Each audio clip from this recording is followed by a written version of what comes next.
லவ்னா என்னங்கிறது நான் ஒரே வார்த்தையில் முடிக்கிறேன். ஃபஸ்ட்டு ஸ்டார்ட்டிங் பண்ணுவாங்க. ஸ்டார்ட்டிங் தான் ஆரம்பம். பார்ப்பாங்க. கண்ணோட கண்ணா பார்ப்பாங்களாம். 2வது சேட்டிங் பண்ணுவாங்க ஃபோனில்.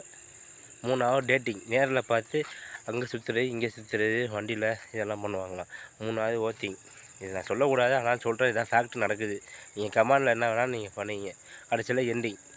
இதே மாதிரி தான் ஒவ்வொருத்தவட்டியா இது மாதிரி தான் பண்ணுறாங்க எல்லோரும் இந்த காலத்தில். உண்மையான லவ்னா என்ன தெரியுங்களா? தன் பார்ட்னர் என்ன பண்ணுறாங்கிறது கையிலே பேசணும். கண்ணால் கண்ணு பேசி அவங்க என்ன நினைக்கிறாங்கிறத நம்ம செய்யணும். அது பேர் தான். இன்னொன்று பார்த்தீங்கன்னா, இன்னொரு வழியில் நான் முடிக்கிறேன். லவ்வுங்கிற பேரில் இப்போ என்னென்னமோ நடக்குது. இப்போ ஒருத்தரை பார்ப்பாங்களாம், ஒருத்தர்கிட்ட பேசுவாங்களாம், ஒருத்தர் லவ் பண்ணுவாங்களாம், ஒருத்தர் பண்ணுவாங்களாம், ஒருத்தரை கல்யாணம் பண்ணுவாங்களாம், இன்னொருத்தரை வச்சு இன்னொன்று பண்ணுவாங்களாம். இது பேர் தான் லவ்வாம். சமுதாயம் எதை நோக்கி போகுதுன்னு எனக்கும் தெரிலங்க.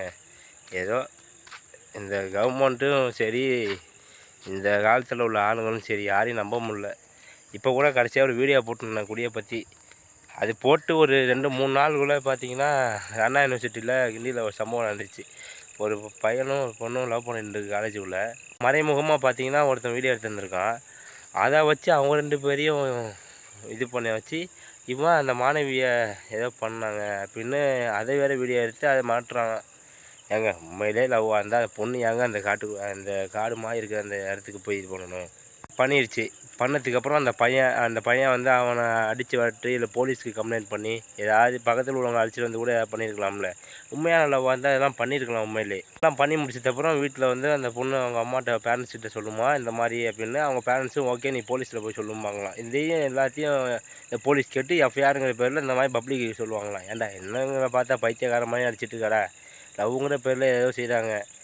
அவனும் ஏதோ பண்ணுறான் அந்த வீடியோ எடுத்தவனும். இதெல்லாம் என்னடா? இதுக்கு தான் நான் முன்னாடியே சொல்லியிருந்தேன். கார்டு போட்டால் லவ்வுக்கு ஒரு கார்டு, ட்ரிங்க் அண்ட் ட்ரைவுக்கு ஒரு கார்டுன்னு நான் சொல்லியிருந்தேன். நான் சொல்கிறேன்னா கேட்க போகிறீங்களா? இதே ஒரு ஹீரோயின் வந்து கையில் வந்து இந்த பவுட்ரு டப்பா, இந்த டப்பா, இந்த சோப்பு வச்சுட்டு நல்லா இருக்குது நீங்கள் பண்ணுறீங்களானா கேட்பீங்க. ஏதோ ஒரு மாடலில் இந்த மாதிரி டான்ஸ் ஆடிட்டு எல்லாம் பாடியை செக் பண்ணிவிட்டு கேட்டால் கேட்பீங்க. என்னங்கடா இந்த கவர்மெண்ட்டும் சரியில்லை, நீங்களும் சரியில்லை, அவ்வளோதான் சொல்லுவேன். பசங்களா இந்த காலத்தில் உஷாராக இருந்துங்க. இந்த லவ்வும் இந்த ட்ரிங்க்கு இந்த இடத்துல முக்கால்வாசியான குற்றங்கள் நடக்கிறதுக்கு காரணமே பார்த்தீங்கன்னா, இந்த லவ்வுனாலேயும், இந்த கள்ளக்காதல்னாலேயும், இந்த சரக்கு, குடி, தம்மு இந்த மாதிரி இந்த போதைப் பொருள்களால் மட்டும்தான் நடக்குது. மித்தபடி இதனால மட்டும் நம்ம தடுத்துட்டோம்னு வச்சிங்களேன், எந்த குற்றமும் நடக்காது. இதுக்கு 2த்துக்கும் நம்ம சொல்யூஷன் கண்டுபிடிச்சனாலே முக்கால்வாசி எந்த குற்றமும் நம்ம இதில் நடக்காது.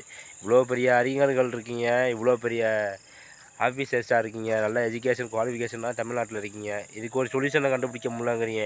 என்னங்கய்யா கவர்மெண்ட்டு, என்ன மக்கள், என்ன போ அடுத்த